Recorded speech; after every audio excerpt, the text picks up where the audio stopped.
I shared a couple of days ago a story, basically a phrase or a scripture, where this guy called King David, he said something absolutely profound. He said that I will not offer a sacrifice to my God that cost me nothing. If we had that kind of thinking and we translate it into the arena of doing life, the arena of success, the arena of achievement, and at the end of the day, the arena of legacy, we are going to learn quite a bit. And that guy, we are still talking about him today because he had that spirit that, I am going to spend something and build something. It's going to cost me something. We're talking about living to live a life of legacy. And what can you do so that that life of legacy speaks for itself at the end of the day? And we've been speaking about some of the aspects, and today we're going to add one more, and you already know the direction that I'm going to take, so stay tuned.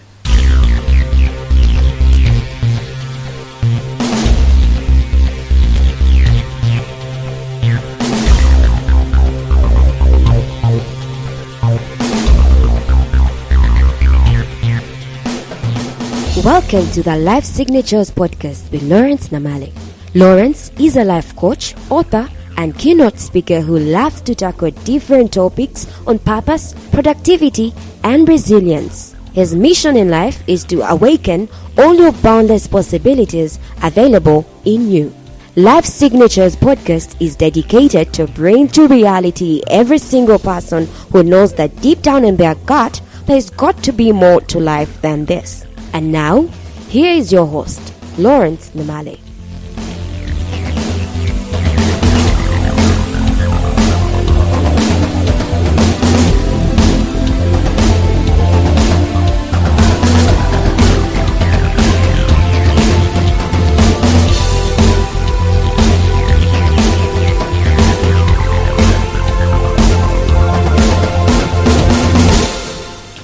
Legacy is what speaks into the eternity, and eternity is after this life.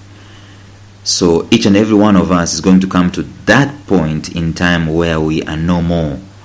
At times you need to think about that, and I know sometimes when we do coaching, we tell people to write an obituary that states what they want people to say at their funeral. And that informs how you're going to live your life. The point is that if we don't think about our legacy, chances are that we're going to live a mediocre kind of a life where all we want to do is, make money and spend the money in comfort. Comfort and ease is not the priority of the human.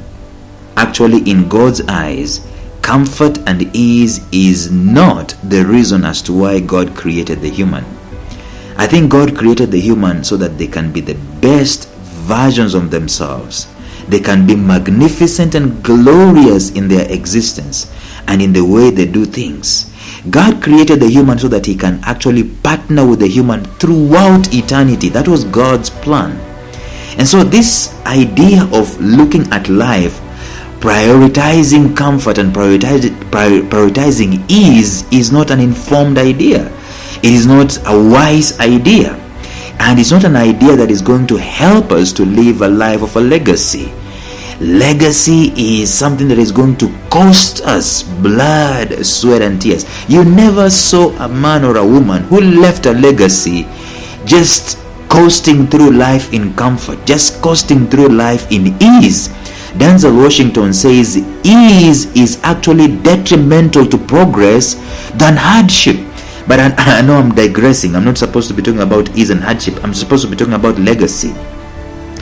For you to live a life of legacy, and by the way, let me say this, whether you are intentional about it or not, you're going to have a legacy behind. In fact, some people are forgotten the following day when they're buried. And some people who have a life of legacy, it refuses to die. It refuses to die even when you kill them. They killed Jesus, his legacy refused to die. They killed Thomas Sankara, his legacy refused to die. And those guys who killed him, we even do not know who they are. I mean, their legacy just went by. But if you build a legacy, it refuses to die. So stop concentrating on your death and concentrating on how you're going to be buried. I see people running helter-skelter and saying, oh, you bury me here, you bury me there, you do this on my funeral. That's a lot of waste of time. What you're supposed to do is to think about how good you live in such a way that people don't talk about your burial. Just like, very many people put a lot of consideration on their wedding day. A single day, and it comes and it goes, and then the real deal is the marriage. That's the same thing with legacy. The real deal is what you leave later on, what people are going to say later on, years after you've been buried and you've been, you're no longer there. That is what counts. If you're interested in the life of legacy, there are some things that you need to do in life today, right here, when you're still alive. And that legacy doesn't come on the cheap. The very first thing that you need to do, like we discussed in the episodes prior, is that you need to determine what matters to you. Nobody ever built a life of legacy doing things that did not matter to them. Jesus Christ said, I must preach the gospel. He said, for this reason was the Son of Man made manifest, that he may destroy the works of the evil one. He said, I was born to do this. Anyone who does not live a life of where it matters to them cannot live a life of legacy. But like I said, there is not a single human being that God built who does not have what matters to them. Every one of us has something that matters to us. It might be the most obscure thing to the universe, might be the most weird thing to the next person, but that is what matters to you. So ask yourself that question: what matters to me?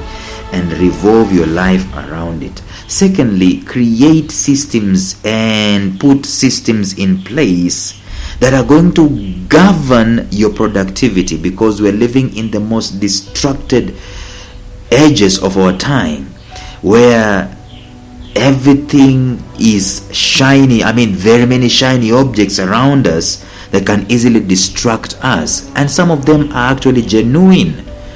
It's a genuine thing if I come to you and I tell you, Lawrence, I know that you are good at this, and even if it's not mattering to me, and you can stay this, you can do this for me for 1 year, 2 years, and 3 years, and you can make money out of it, and I can easily be distracted by it, and it's a good thing, it puts food on my table. But at the end of the day, does it matter to me? If it doesn't matter to me, I need to consider, I need to think twice. And the only way I'm going to do that is to put systems in place. Thirdly, I need to ask myself, what is my difference? Trying to build a life of legacy, doing something that is not my difference, something that is not my uniqueness, it is self-defeatist at the end of the day. No one ever built a life of a legacy doing things that they are not differentiated, they are not uniquely differentiated for them. That goes without saying. But today, I want us to discuss this thing that is going to help you to build a life of legacy, and it goes without saying. This is this. You need to answer this question: what will you do about excellence?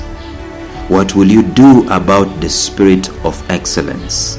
Let me tell you, excellence is something that people can talk about for years on end. Excellence is something that you can bank on when you want to live a life of legacy. OK+1 is the highlight of every exemplary customer service. It means that you do what is expected of you and then some, and then some.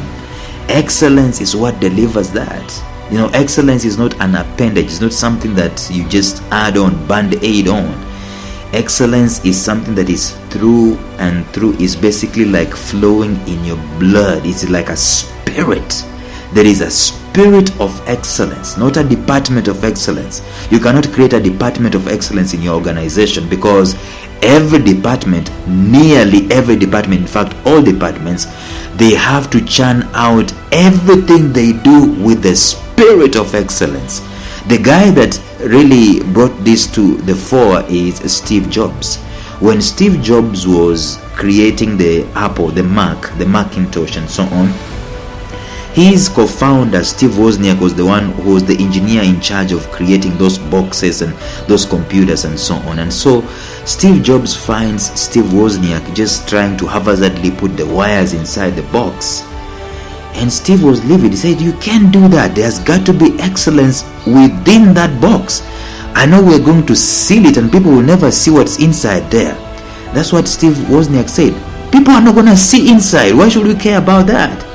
But Steve Jobs said something absolutely profound. He said, "Yes, people will not know what is in there, but I will know. I will know that there is no excellence in the box. And it doesn't give me oomph to sell this box when I know in my knower that there is no excellence inside of it." And so Steve Jobs instituted a spirit of excellence through and through in Apple. Today, Apple is the most profitable company. In fact, I think it is the first company to hit the $1 trillion mark in terms of valuation.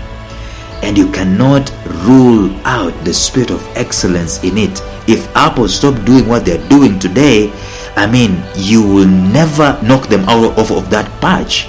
Steve Jobs will always be remembered because there was a detail of excellence about him. Excellence is a spirit that you nurture and you instill in everything that you do, every minute detail. And this is what godliness is all about. They normally tell us what they normally say. They normally say that cleanliness is next to godliness. Let me tell you something.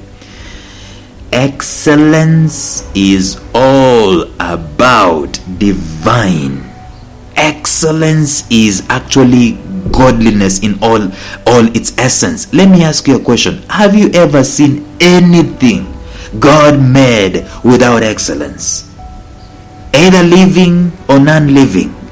Anything God made without excellence, there is absolutely none. And excellence by far doesn't come on the cheap. Excellence costs us. That's why it's so easy for us to cut corners, to want to do things on the cheap. But excellence costs us everything. It is hard work. It is uncomfortable. It demands mental toughness. It demands blood, sweat and tears, like I said in the previous episodes. Excellence doesn't come on the cheap. That's why King David said, "I am not going to offer a sacrifice to my God that cost me nothing. I am going to pay a premium price to give a sacrifice to my God." The same thing applies with our works. Every time you have an opportunity to do something that God made you to do, God called you to be a speaker, put excellence in it. Let it cost you sleepless nights. Like my friend, my mentor Les Brown normally says, spends nights upon nights trying to craft a 20-minute speech. That is putting excellence into it. And by the time that excellence is delivered, people will speak about it at the end of the day. And by the way, when you talk about giving God glory, there is no way you're going to give God glory without excellence. Excellence has got to be there. You remember how Steve Jobs cared about the circuits inside the Apple? That's how you should care about every single detail, especially even those details that people do not see. To be honest with you, there are not so many people who have built legacies that lacked the spirit of excellence. And I don't think there is anyone who will ever build any legacy worth writing home about without the spirit of excellence. We talk about King David. That man was excellence personified. They talk about how he was playing with skillfulness, and actually the Bible says he led with skill. As a leader, he led with skill. excellence is not going to cost you a lot. In fact, it is going to cost you everything. So if you're going to build a life of a legacy one way or another, build a life of a legacy by doing every minute thing that you do on a daily basis with excellence. And I know it is easy to say this, and I'm speaking to myself. It is easy to say this, but it's not easy to do it. It costs us time, it costs us money, it costs us blood, sweat, and tears. But at the end of the day, that is what God requires of us. Until tomorrow when we're discussing something else, think about that, and bye-bye.